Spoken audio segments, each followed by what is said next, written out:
kita bangga dengan diri kita, dengan pencapaian kita. Apatah lagi kita mendapat kemenangan, bahkan lebih daripada kemenangan, daripada pemenang yang kita perolehi dari pengorbanan Yesus. Amin. Haleluya. Baiklah, kita terus memuji Bapa Yahweh dengan lagu yang bertajuk Bersama Yesus.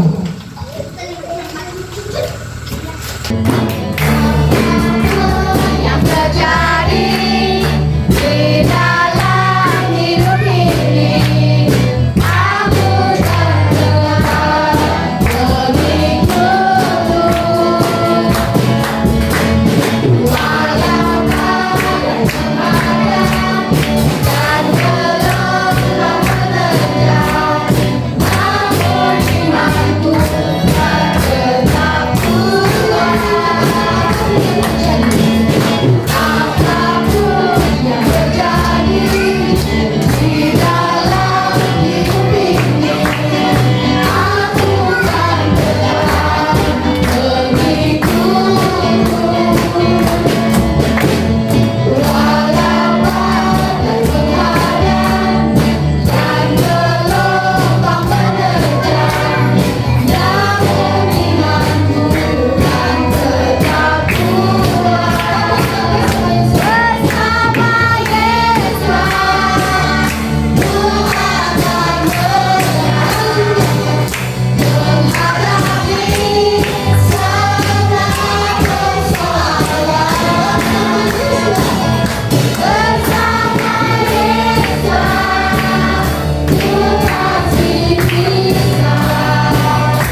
bersoraklah, bernyanyilah, bersuka di hadapannya, serukanlah nama Yahweh yang memberi kemenangan. Kalau Yahweh di pihak kita, siapa lawan kita? Bersoraklah, bernyanyilah, bersuka di hadapannya, serukanlah nama Yesus kemenangan. Kalau Yahweh di pihak kita, siapa lawan kita? Terdengar suara Yahweh dari terdengar suara dari umat yang lagi menangis. Terdengar Yahweh dari Sion, terdengar sorak kegembiraan dari umat yang lagi menantikan. Dari umat yang lagi menantikan. Dari umat yang lagi menantikan. Ya, haleluya. Mendoakan supaya kami boleh memahami apa yang kami dengar sebentar lagi, dan jika ada sesuatu yang kau pesankan maka kami melakukannya dalam kehidupan kami. Terima kasih ya Bapa, dalam nama Adonai Yesus Hamasiah kami berdoa dan bersyukur. Amin. Ya, hari ini kita kembali belajar atau merenungkan peristiwa yang terjadi di sekitar Purim. Jadi dulu perayaan Purim itu tidak ada. Jadi bagaimana Purim itu boleh ada? Ya. Di zaman pemerintahan Raja Ahasveros dalam kerajaan, dan dia merencanakan untuk membunuh orang-orang Yahudi dan telah membuang pur. Pur itu adalah undi untuk membinasakan mereka. Dan akhirnya orang-orang Yahudi lah yang menggantungkan Haman. Jadi dia dan anak-anak lelakinya digantung pada kayu yang dia sendiri sediakan. Itulah sebabnya mereka menyebut hari itu Purim. Jadi maksudnya Haman sudah merencanakan untuk menghapus orang Yahudi, tetapi mereka mencari-cari waktu yang sesuai. Hari yang diundi, yang terkena undi itu, dan setelah itu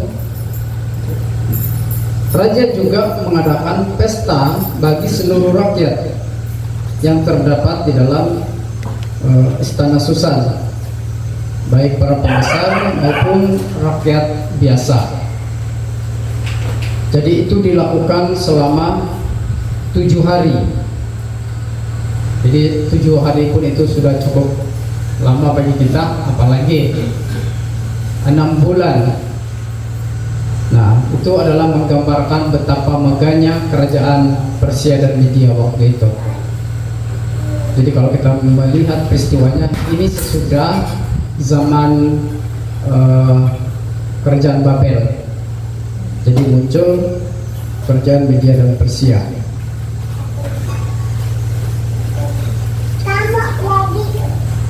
Nah, pada hari ke-7 ketika raja sedang senang karena anggur, dia memerintahkan sida-sidanya untuk membawa Ratu Wasti ke hadapan raja dengan memakai mahkota kerajaan. Tujuannya adalah untuk memperlihatkan kecantikannya kepada seluruh rakyat dan kepada para pembesar, karena dia elok penampilannya. Namun Ratu Wasti menolak. Oleh karena itu raja sangat marah dan murkanya menyala dalam dirinya. Akhirnya raja meminta nasihat dari orang-orang bijaksananya apa yang patut dilakukan terhadap Ratu Wasti. Lalu para pelayan raja yang melayaninya berkata, hendaklah anak-anak dara yang cantik dicari bagi raja untuk menggantikan Ratu Wasti. Karena menurut mereka ratu bukan hanya bersalah terhadap raja, tapi juga terhadap pembesar-pembesar kerajaan dan seluruh rakyat. Jadi menurut mereka sikap ratu itu juga akan menular kepada wanita-wanita di seluruh provinsi dalam kerajaan Persia dan Media. Nah, jadi mereka melihat tindakan Wasti itu tidak baik menurut pandangan mereka. Nah, jadi kita sebagai orang-orang yang sudah percaya kepada Bapa Yahweh sudah pasti memahami hal ini, bahwa seorang istri itu harus hormat dan tunduk kepada suaminya. Kemudian dikumpulkanlah anak-anak dara yang cantik dari seluruh provinsi Istana Susan, dan mereka dirawat itu selama 12 bulan. Jadi selama 12 bulan mereka di bawah pengawasan sida-sida raja, penjaga para wanita. Nah, setelah menjalani rawatan selama 12 bulan, akhirnya mereka tampil di hadapan raja untuk mengikuti seperti kalau sekarang itu biasa di bulan 5 di masa kamatan ada pertandingan ratu kan. Nah, kira-kira seperti itu. Mereka tampil di hadapan raja, kemudian raja akan menilai mereka. Nah, akhirnya yang terpilih dari dan diangkat menjadi pengganti Ratu Wasti adalah Esther. Dan nama Esther yang aslinya adalah Hadassah. Jadi dia punya nama asli Hadassah. Nah, siapakah Esther ini? Di dalam Istana Susan ada seorang yang bernama Mordekai. Jadi Mordekai ini dia salah satu orang buangan dari suku Benyamin. Dia telah diangkut dari Yerusalem sebagai tawanan, dan dia dibawa bersama dengan Yekonia Raja Yehuda yang telah ditawan oleh Nebukadnezar Raja Babel. Kemudian Mordekai dia adalah salah satu orang yang diangkat menjadi salah satu orang penting juga di dalam istana kerajaan Ahasweros. Dan Mordekai ini dia adalah seorang yang sangat taat, dan Mordekai membesarkan Hadassah yang disebut Esther tadi. Jadi Esther ini dia tidak mempunyai ayah atau ibu, artinya dia seorang anak yatim. Jadi gadis itu memiliki paras yang cantik, Dan setelah ayah dan ibunya meninggal, Mordekai mengangkatnya sebagai anaknya. Jadi setelah keputusan dan perintah raja terdengar, ketika banyak gadis dikumpulkan di istana Susan, maka Ester pun dibawa ke dalam istana raja untuk menjalani rawatan di bawah pengawasan Hegai, penjaga para wanita. Gadis itu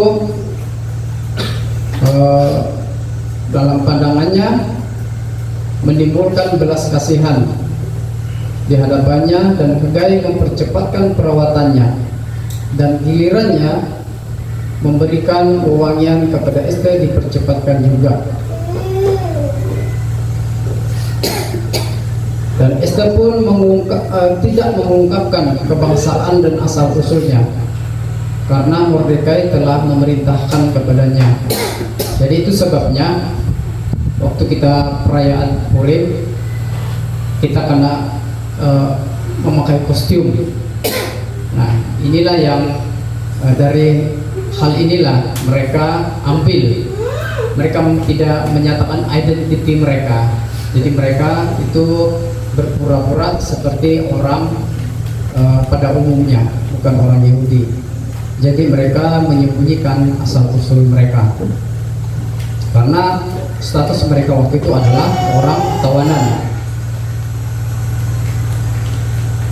Dan ketika tiba giliran Ester untuk menghadap raja, maka Ester mendapat perkenan dalam pandangannya dan semua orang yang melihatnya.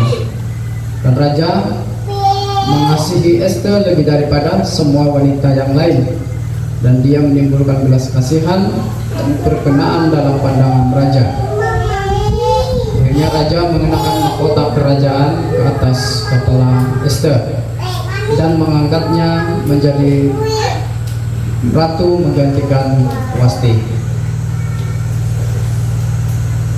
Jadi itulah sesuatu yang luar biasa yang Bapak Yahweh sanggup lakukan di dalam kehidupan orang-orang miliknya. Dari seorang anak yatim piatu yang tidak memiliki apa-apa, bahkan seorang buangan, akhirnya diangkat menjadi ratu. Jadi ini sesuatu yang luar biasa. Nah, sesudah itu pada hari-hari itu, ketika Mordekai duduk di gerbang raja, dia melihat dua orang sida-sida raja, yaitu Bigtan dan Teres, yang menjaga pintu. Jadi sida-sida ini sedang marah kepada raja, dan mereka berusaha untuk membunuh Raja Ahasveros. Namun hal itu diketahui oleh Mordekai. Lalu ia memberitahukan kepada Ratu Ester, dan Ester memberitahu raja apa yang Mordekai sampaikan. Nah, ketika perkara itu diselidik, ternyata benar. Oleh karena itu, kedua sida-sida tadi digantung pada sebatang pohon, dan itu dicatat di dalam catatan sejarah kerajaan Ahasveros. Nah, waktu itu sesudah perkara itu terjadi, ada seorang yang bernama Haman. Jadi kalau kita melihat itu roti Haman kemarin, nah inilah orangnya. Siapakah Haman itu? Ada seorang yang bernama Haman, anak Hamedata. Dia orang Agag, dan Raja Ahasveros menaikkan pangkatnya. Jadi dia dinaikkan pangkat lebih tinggi dari semua pembesar. Jadi dia nomor 2 raja lah di dalam kerajaan itu. Dan semua hamba raja yang berada di gerbang raja berlutut dan sujud kepada Haman, karena raja memerintahkan demikian. Tetapi Mordekai dia tidak berlutut atau sujud kepada Haman. Jadi para hamba raja berkata kepada Mordekai, "Mengapa engkau melanggar titah raja?"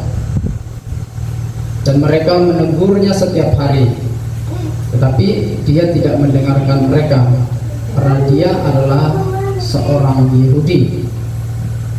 Karena kebiasaan orang Yahudi, mereka itu tidak mau tunduk kepada manusia.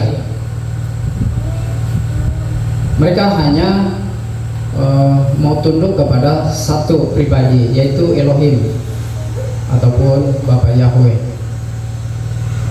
Jadi itulah yang membuat dia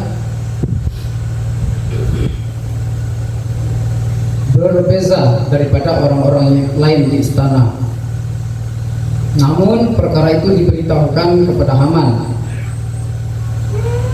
Jadi ketika Haman melihat Mordekai tidak sujud atau berlutut kepadanya, maka Haman dipenuhi kemarahan.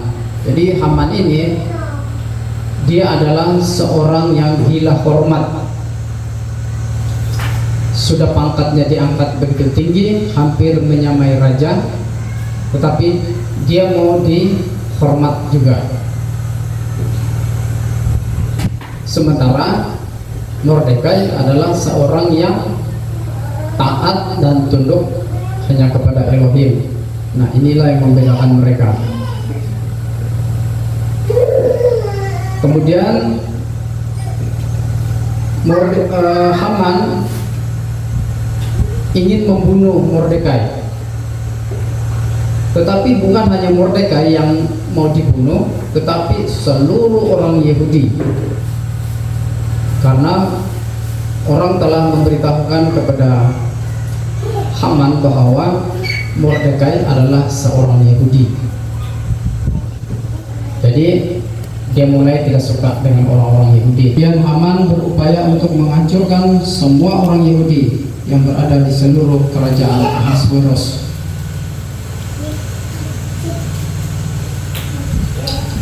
Lalu Haman melaporkan hal ini kepada raja, yang berkata, ada satu bangsa yang tersebar luas di antara seluruh provinsi kerajaan, dan mereka memiliki hukum yang tidak sama dengan bangsa-bangsa lain. Kemudian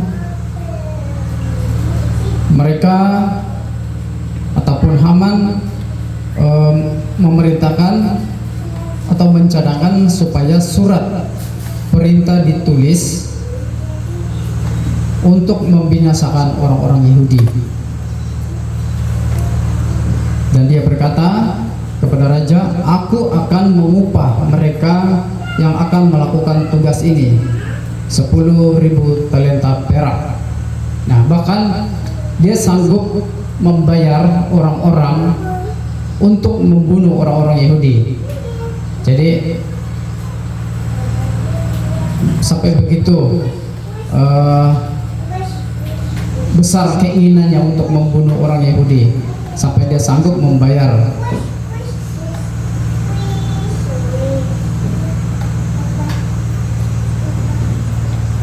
Kemudian raja mencabut cincin meterai dari jarinya dan menyerahkannya kepada Haman, musuh orang Yahudi itu. Dan raja berkata kepada Haman, "Perak itu diberikan kepadamu, juga bangsa itu, untuk memperlakukan mereka seperti yang engkau pandang baik." Artinya dia sudah berkuasa penuh, Haman ini.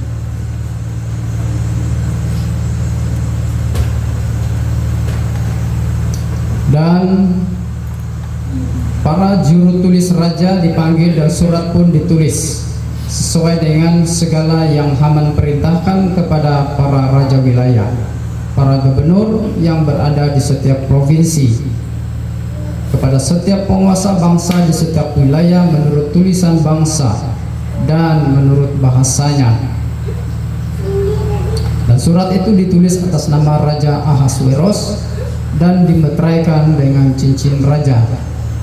Kemudian surat itu dikirimkan supaya menghancurkan dan membunuh dan membinasakan semua orang Yahudi,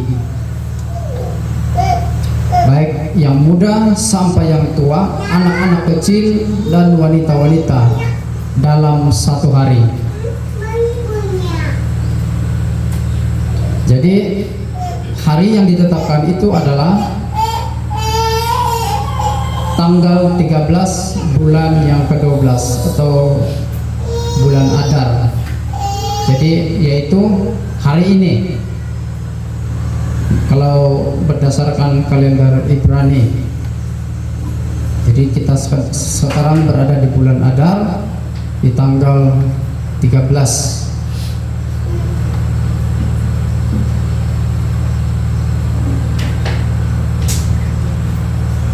Nah, ketika peristiwa ini sampai di telinga Mordekai, orang Yahudi itu, dia mengoyakkan pakaiannya dan mengenakan kain kabung serta pergi ke tengah kota lalu menangis dengan tangisan yang nyaring. Kemudian di setiap provinsi ada perkabungan yang besar di antara orang-orang Yahudi. Mereka berpuasa, menangis, meratap dengan kain kabung dan habuk. Kemudian dayang-dayang Ester serta sida-sidanya memberitahu kepada Ester apa yang terjadi terhadap Mordekai. Maka ratu menjadi sangat sedih. Ester memanggil sida-sida yang melayaninya dan dia memberitakan supaya datang kepada Mordekai untuk mengetahui apa yang sedang terjadi.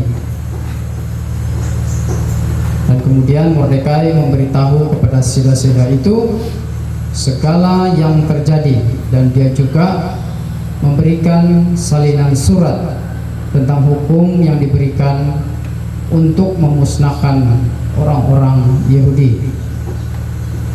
Jadi surat itu ditunjukkan kepada Ester juga. Nah, apa yang terjadi? Mordekai meminta Ester untuk menghadap raja, untuk memohon kemurahan untuk bangsanya. Namun Ester waktu itu dia menolak. Karena pada waktu itu dalam kerajaan Persia dan Media ada sebuah peraturan bahwa setiap orang yang akan menghadap raja yang masuk ke pelataran dalam dengan tidak dipanggil, dia akan dikenakan hukuman mati, kecuali raja yang panggil. Tetapi kecuali orang yang kepadanya raja mengulurkan tongkat emas, maka dia tetap hidup. Jadi kalau seorang masuk menghadap raja, kalau raja tidak membulur tongkat emasnya, maka alamatnya orang itu akan dihukum mati. Nah, itu yang menjadi ketakutan bagi Ester juga. Tetapi Mordekai berkata kepada Ester, jangan kau pikir bahwa engkau luput dari semua masalah itu.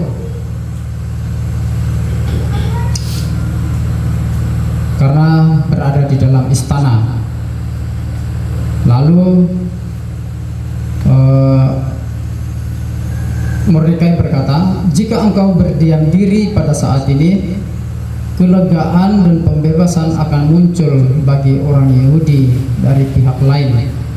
Nah, maksudnya sekiranya Ester tidak mau bekerja sama atau mendiamkan diri saja, maka Mordekai berkata pembebasan atau kelegaan pasti akan muncul bagi orang Yahudi.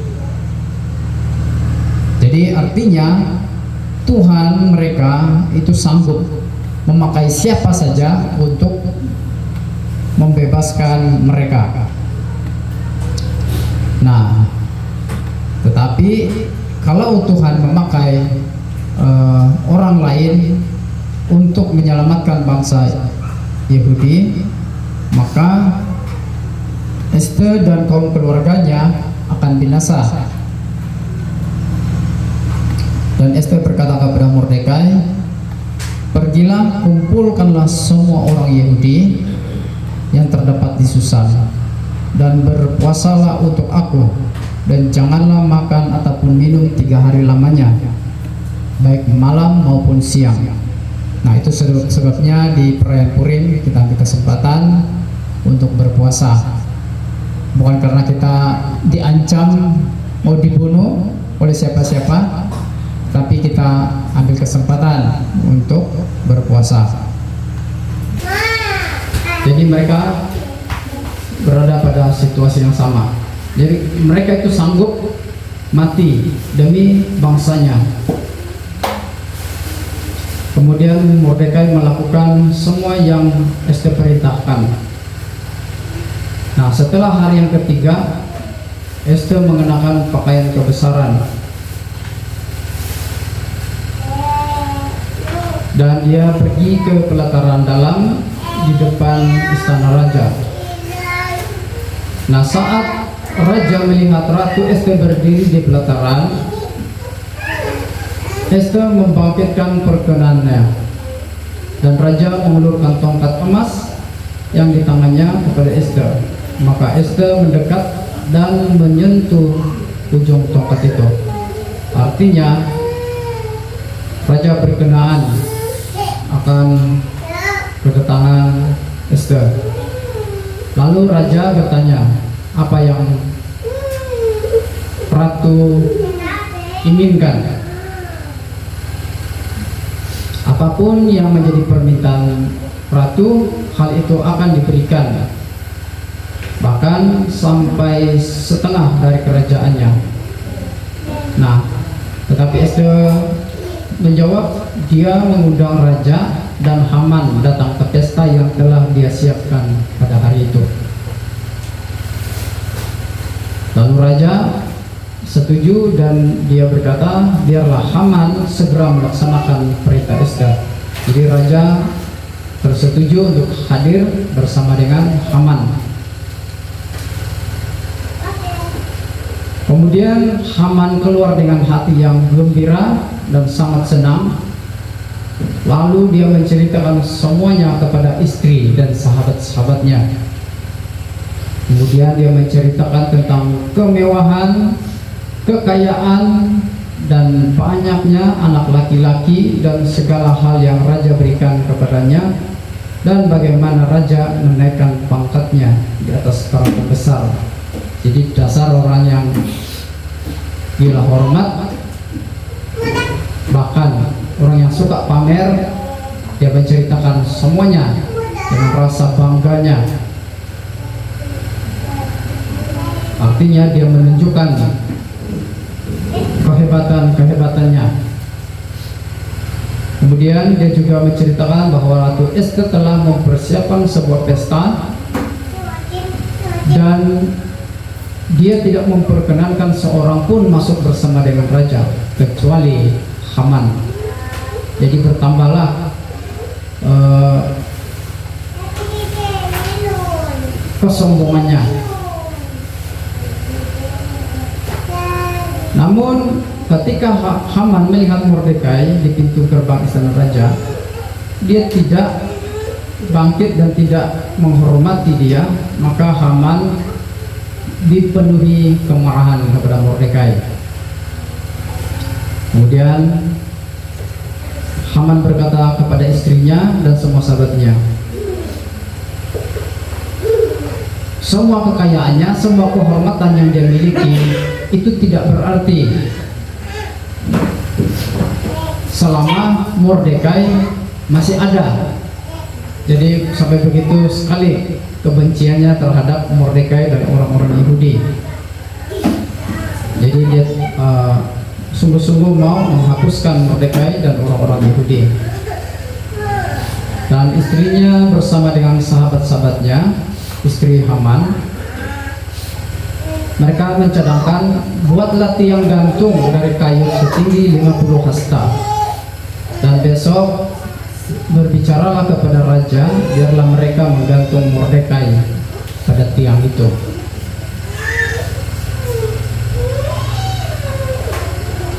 Dan pergilah engkau dengan bersukacita bersama dengan raja ke pesta itu. Nah, itu cadangan istri dan sahabat-sahabatnya. Dan hal itu baik menurut Haman, dan dia membuat tiang gantung dari kayu. Tetapi pada malam itu raja tidak bisa tidur. Lalu dia memerintahkan untuk membawa kitab catatan sejarah. Kemudian kitab catatan sejarah itu dibacakan di hadapan raja. Dan ditemukan tertulis bahwa Mordekai telah memberitahu tentang Bigdan dan Teres, dua orang sida-sida raja yang bertugas sebagai penjaga pintu yang berusaha untuk membunuh Raja Ahasveros. Maka raja berkata, kehormatan dan martabat apakah yang dilakukan untuk Mordekai oleh sebab perkara ini? Lalu hamba-hamba raja yang lainnya berkata, tidak ada satupun yang dilakukan untuknya. Dan Haman, dia baru tiba di pelataran istana untuk berbicara kepada raja. Tujuannya adalah untuk menggantung Mordekai. Dan hamba-hamba raja berkata, lihatlah Haman berdiri di pelataran. Dan dia berkata, biarkan dia masuk. Lalu Haman masuk dan raja berkata kepadanya, apa yang akan dilakukan kepada orang yang raja berkenan menghormatinya? Jadi raja bertanya kepada Haman, kira-kira apa yang perlu dilakukan untuk menghormati seorang yang berkenan bagi raja? Lalu Haman berpikir, dasar orang yang gila hormat, dia berpikir dalam hatinya, siapa lagi yang raja berkenan menganugerahkan kehormatan kalau bukan saya, dia bilang. Jadi dia perasan. Jadi lalu Haman menjawab raja dengan berkata, orang yang raja berkenan menghormatinya, hendaklah mereka mengambil pakaian kebesaran yang biasa dipakai oleh raja, dan kuda yang biasa ditunggangi oleh raja, dan di atas kepalanya dikenakan mahkota kerajaan. Dan hendaklah pakaian dan kuda itu diserahkan ke tangan seorang dari antara pembesar kerajaan yang paling mulia, dan hendaklah mereka mengenakan pakaian itu kepada orang yang raja berkenan menghormatinya. Lalu araklah dia dengan menunggang kuda itu melalui seluruh jalan kota, dan serukanlah di hadapannya, beginilah diperlakukan kepada orang yang raja berkenan menghormatinya. Jadi dari perkataannya pun, dari cadangannya, kita sudah melihat keinginan Mordekai, Haman ini. Dia mau seperti raja. Lalu raja berkata kepada Haman, ambillah segera pakaian dan kuda itu sebagaimana yang engkau katakan, dan lakukanlah demikian kepada Mordekai orang Yahudi itu. Jadi akhirnya Haman sendiri yang disuruh untuk mengambil pakaian itu dan menyerahkan kepada Mordekai dan mengaraknya di jalan-jalan. Akhirnya dengan terpaksa Haman melakukan hal itu terhadap orang yang paling dia benci.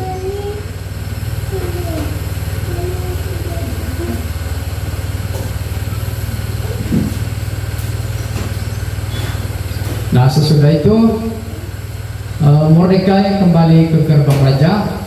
Sebaliknya Haman, dia bergegas pulang dengan rasa malu dan dengan duka cita dan dengan kepala yang terselubung. Dan dia menceritakan itu kepada istri dan sahabat-sahabatnya. Lalu mereka berkata, jika Mordekai itu keturunan Yahudi yang di hadapannya engkau sudah mulai jatuh, maka engkau tidak akan sanggup melawannya. Sebaliknya akan benar-benar jatuh di hadapannya. Dan sementara mereka masih bercakap-cakap dengan Haman, datanglah sida-sida raja dan membawa Haman ke pesta yang dipersiapkan oleh Esther. Nah, kemudian raja berkata kepada Esther pada hari kedua pesta itu, dalam pesta anggur, raja berkata, apa yang menjadi permintaan Ratu Esther, maka semuanya itu akan diberikan kepadanya. Lalu Esther menjawab dan berkata, ya raja, nyawaku dan nyawa bangsaku sedang terancam, sebab kami telah terjual, aku dan bangsaku, untuk dibunuh, dihancurkan, dan dibinasakan. Dan Raja Ahasveros menjawab dan berkata kepada ratu, siapakah orang itu? Di manakah dia? Dan Esther berkata, orang itu adalah Haman, orang jahat ini, sambil menuding di muka Haman. Maka Haman menjadi ketakutan di hadapan raja dan di hadapan ratu. Jadi dia diperangkap oleh Esther, dan murka raja bangkit dalam dirinya. Kemudian raja bangkit dari pesta anggur itu. Dia pergi ke taman karena rasa sangat marah. Sementara Haman dia terus memohon kepada Ratu Esther. Kemudian setelah itu raja kembali lagi ke istananya dari taman. Tetapi Haman dilihatnya sedang tersungkur pada katil di mana Esther ada di atasnya. Maka raja berkata, apakah dia juga akan menggagahi ratu sementara aku ada di dalam istana? Kemudian seorang sida-sida yang ada di hadapan raja berkata, lihatlah juga tiang gantungan yang telah Haman buat untuk Mordekai, yang telah mengatakan hal baik bagi raja. Kayu itu sudah berdiri di rumah Haman. Lalu raja berkata, gantunglah dia pada tiang itu. Maka mereka menggantung Haman pada tiang gantungan yang telah dia sediakan sendiri untuk Mordekai. Dan sesudah itu maka surutlah murka raja.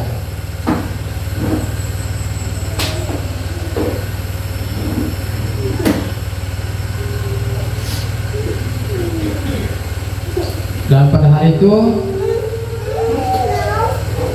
Raja Ahasveros memberikan rumah milik Haman kepada Ratu Esther. Dan raja mencabut cincin meterai yang diambilnya dari Haman dan memberikannya kepada Mordekai. Jadi akhirnya Mordekai itu mengambil kedudukan Haman tadi. Dan itu sebabnya hari itu adalah hari yang menjadi kelegaan dan kegembiraan dan sukacita dan kehormatan bagi orang-orang Yahudi. Dan orang Yahudi bergembira dan bersukacita, berpesta, dan itu adalah hari yang menyenangkan. Bahkan orang-orang waktu itu banyak yang dari kalangan rakyat, mereka menjadi orang-orang Yahudi juga karena mereka merasa takut kepada orang-orang Yahudi. Dan itu sebabnya pada hari yang ke-13 bulan Adar ataupun bersamaan dengan hari ini, musuh-musuh orang Yahudi itu mengharapkan untuk berkuasa atas mereka, tetapi yang terjadi adalah sebaliknya, sehingga orang-orang Yahudi lah yang berkuasa. Dan orang-orang Yahudi berkumpul di kota-kota di seluruh provinsi kerajaan Ahasveros untuk menyerang orang-orang yang berikhtiar membunuh atau mencelakakan mereka. Demikian juga ke-10 anak laki-laki Haman dibunuh dan digantung pada kayu yang disediakan oleh Haman sendiri. Itu sebabnya orang Yahudi menjadikan hari yang ke-14 bulan Adar itu sebagai hari kegembiraan. Jadi dalam budaya orang Yahudi, tanggal 13 dan 14 itu adalah hari mereka bercuti. Dan mereka menjadikan itu hari perayaan dan hari yang baik dan hari untuk saling mengantar makanan karena rasa sukacitanya. Jadi itu sebabnya kita juga membagi-bagi bingkisan malam tadi itu mengambil dari kisah ini.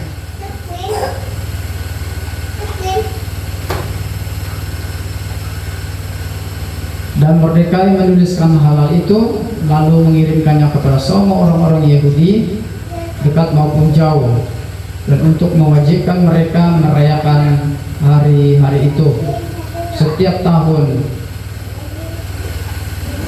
yaitu hari duka cita menjadi sukacita, hari perkabungan menjadi hari yang baik, dan menjadikannya hari perayaan dan sukacita, hari untuk saling mengantar makanan dan memberikan kepada orang-orang miskin. Jadi akhirnya Mordekai menjadi orang kedua di bawah Raja Ahasveros. Nah, kalau kita melihat dari kisah ini banyak hal yang kita pelajari. Ester dari seorang yang dikatakan yatim piatu, bahkan orang buangan, itu sanggup diangkat oleh Bapak Yahweh menjadi seorang ratu.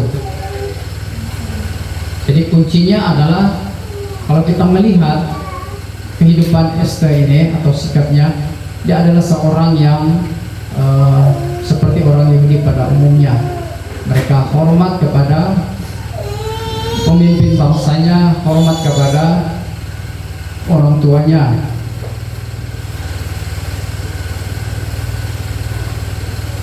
Artinya dia memiliki disiplin yang cukup tinggi sehingga dia layak mendapat perkenan di hadapan raja, dan dia akhirnya menjadi ratu. Demikian juga Mordekai, seorang buangan, dan sesuatu yang mustahil kalau kita pikirkan. Seorang buangan itu menjadi orang nomor 2 sesudah raja. Sama seperti peristiwa yang dialami oleh Yusuf atau Yosef di Mesir, di dalam kerajaan Mesir. Dari seorang banduan yang dalam tahanan, akhirnya diangkat menjadi orang nomor 2 raja. Jadi hal yang sama terjadi kepada Mordekai. Nah, kalau kita melihat Mordekai ini, dia seorang Yahudi yang taat. Seperti kebiasaan orang Yahudi, mereka tuh tidak mau tunduk kepada manusia. Maksudnya tidak mau berlutut sujud seperti bersujud kepada Tuhan. Jadi dimanapun mereka berada, sekalipun dalam tawanan, mereka tetap menjadi diri mereka, yaitu orang-orang Yahudi. Nah, bagaimana dengan kita? Apakah kita memiliki sikap atau pribadi seperti orang-orang Yahudi ini? Atau kita saat kita di kalangan sesama jemaat atau di dalam kehilat, kita sama seperti orang-orang kehilat, Tetapi ketika kita di luar, kita mudah dipengaruhi oleh lingkungan. Nah, inilah yang menjadi renungan kita. Jadi ternyata kesuksesan dari orang-orang Yahudi ini, mau Esther ataupun Mordekai, mereka itu sangat ingat siapakah mereka. Yang pertama, mereka punya Elohim, dan mereka punya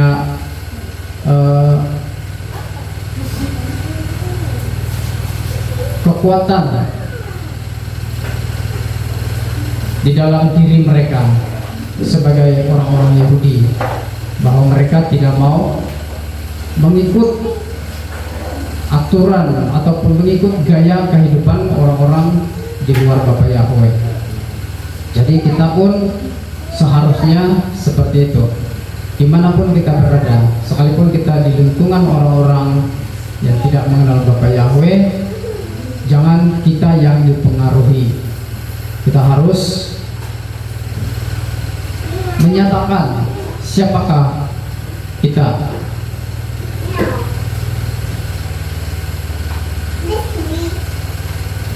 Nah, kita juga belajar daripada Haman ini.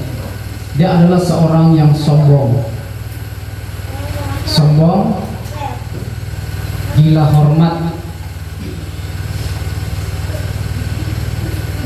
Jadi orang yang sombong atau gila hormat itu tidak membuat keuntungan apa-apa. Bahkan orang seperti itu dibenci oleh Tuhan. Jadi biarlah hal-hal seperti ini tidak ada di dalam diri kita, anak-anak Bapa Yahweh. Karena apapun yang kita miliki itu semuanya karena kebaikan anugerah Bapa Yahweh, bukan karena kehebatan kita. Jadi ketika kita mendapat pujian atau apapun, harus kita ingat, ataupun harus Bapa Yahweh yang dimuliakan, bukan kehebatan kita yang dimunculkan. Nah, jadi hal mengenai kesombongan, gila hormat ini sering ada di dalam kehidupan manusia. Jadi hampir rata-rata semua manusia ada sikap ini. Cuma seperti mana kita boleh menguasai perasaan ini dalam diri kita. Apakah kita larut di dalam hal-hal mencari hormat ini, atau kita dapat menguasai diri kita?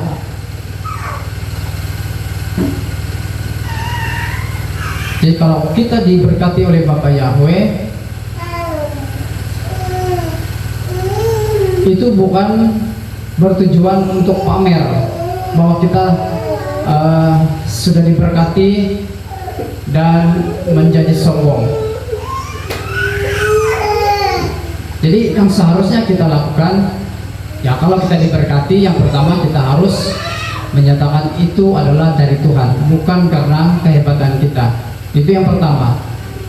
Yang kedua, kalau kita diberkati oleh Bapa Yahweh, itu bukan untuk dipamer kepada orang lain, tetapi itu untuk membantu sesama. Jadi orang kebanyakan salah dalam hal ini. Ketika mereka diberkati, apa yang mereka lakukan? Mereka pamer.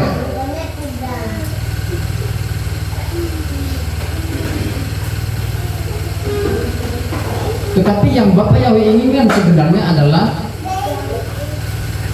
kita mengakui, yang pertama itu dari Bapak Yahweh. Yang kedua, kita membantu sesama maupun orang-orang yang kekurangan. Itu yang seharusnya menjadi pikiran kita. Jadi banyak orang lupa akan hal ini.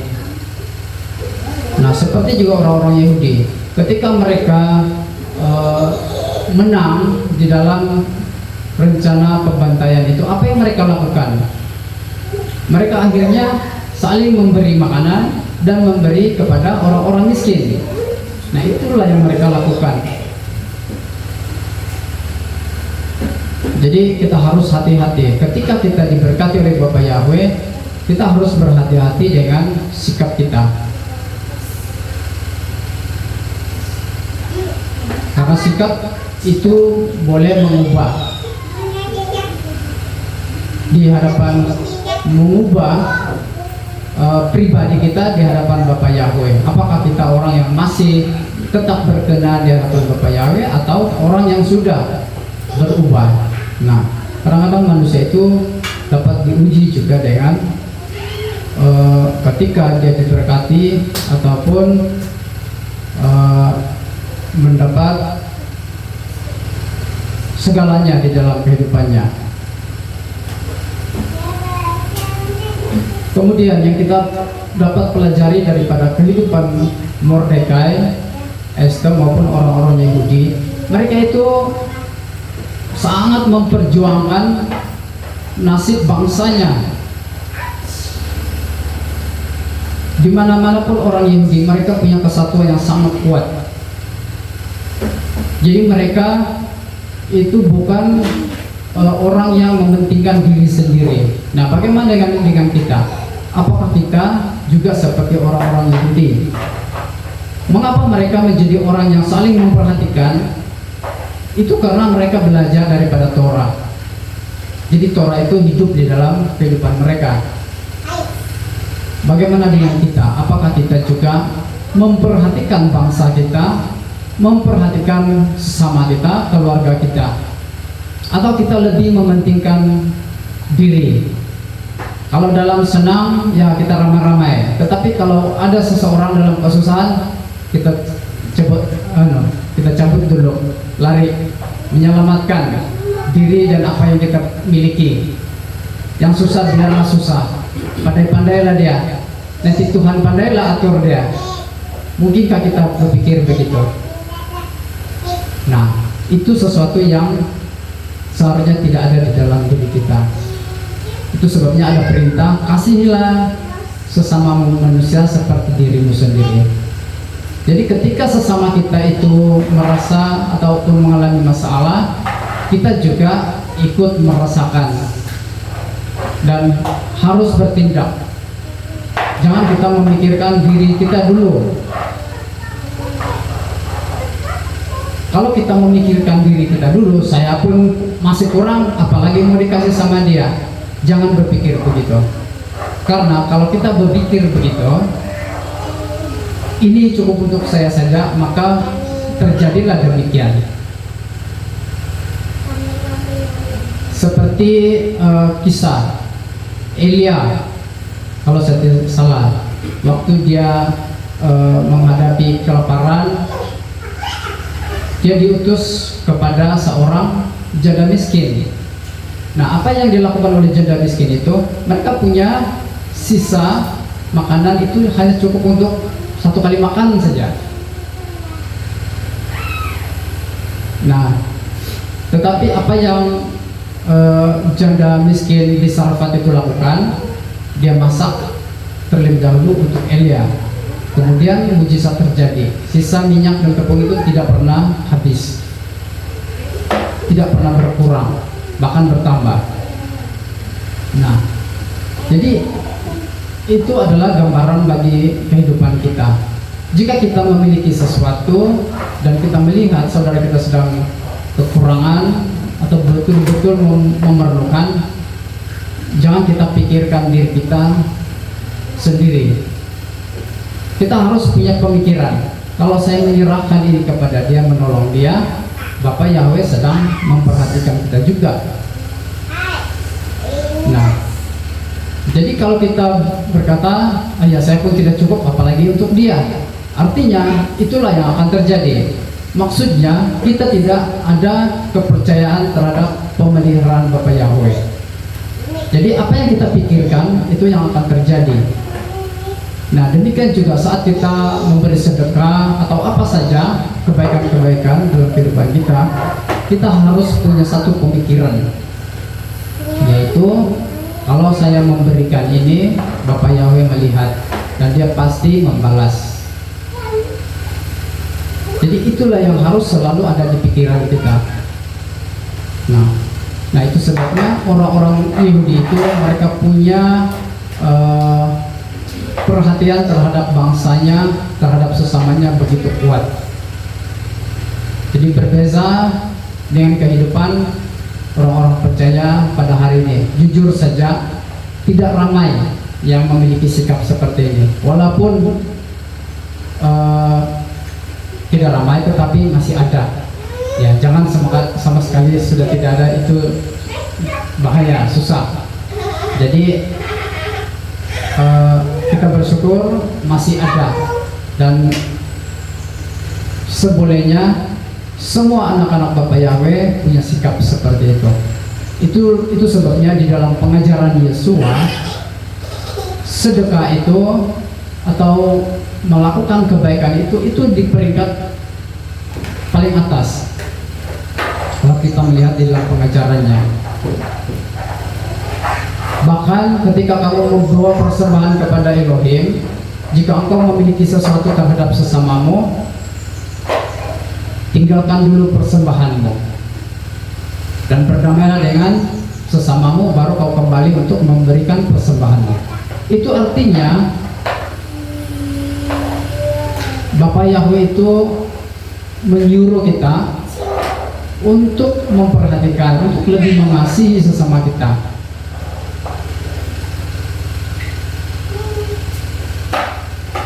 Jadi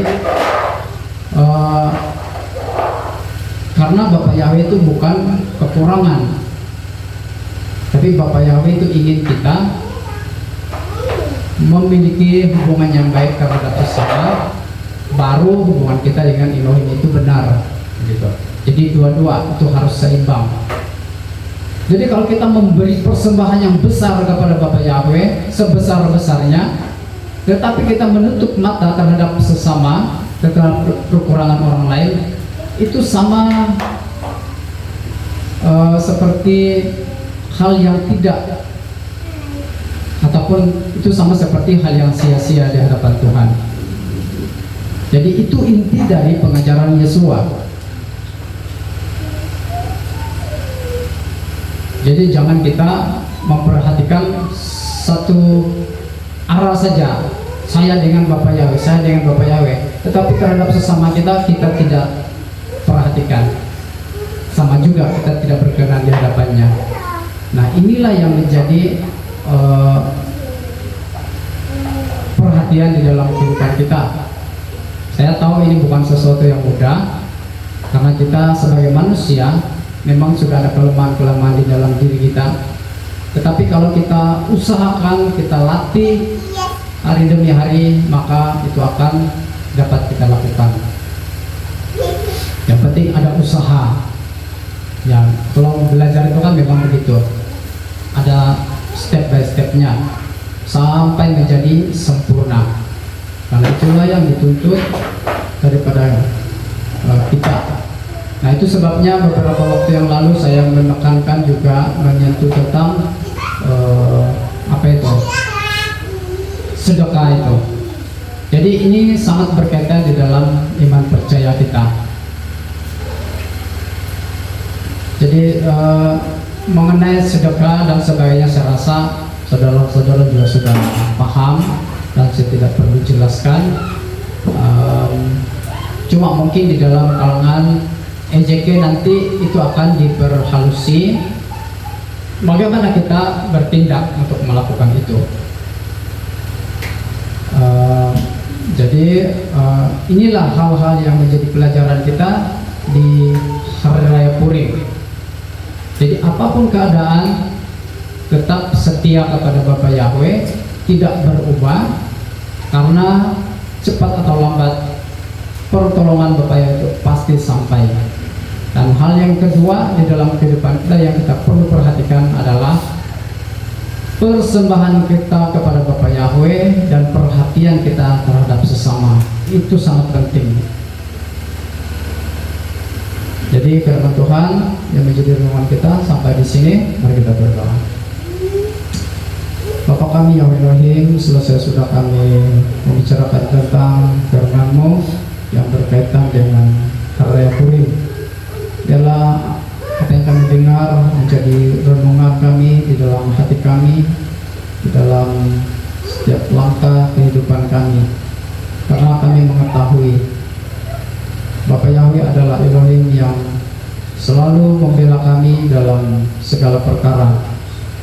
Apapun rencana jahat dari kuasa kegelapan, kami pasti dapat diluputkan oleh Bapa Yahweh, asalkan kami setia dan kami menjaga iman kami sentiasa murni di hadapan Bapa Yahweh.